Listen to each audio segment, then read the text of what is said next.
ফ্রিল্যান্সারদের জন্য এলো বড় এক স্বস্তির খবর। বিদেশি আয়ের ওপর থাকা কর এখন আর কাটা হবে না। আগে যে টাকা কাটা হয়েছিল সেটাও ফেরত আসবে। তথ্য প্রযুক্তি খাতের ফ্রিল্যান্সারদের বিদেশ থেকে আসা আয়ের ওপর এতদিন ৭.৫% উৎসে কর কাটা হতো। প্রধানমন্ত্রীর বিশেষ নির্দেশনায় তা পুরোপুরি বন্ধ করা হয়েছে।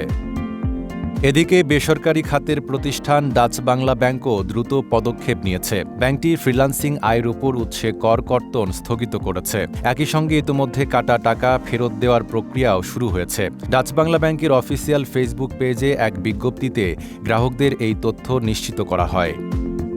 তবে প্রশ্ন উঠছে, কেন এই সিদ্ধান্ত? ডাচ বাংলা ব্যাংকের এক কর্মকর্তা জানান, তথ্য প্রযুক্তি খাতের বিকাশ এবং তরুণদের উৎসাহ দিতেই এই কর তুলে নেওয়া হয়েছে। তিনি আরও জানান, দ্রুত সিদ্ধান্ত বাস্তবায়নে কাজ চলছে। অন্যদিকে ফ্রিল্যান্সারদের মধ্যে আগে থেকেই এই কর নিয়ে অসন্তোষ ছিল।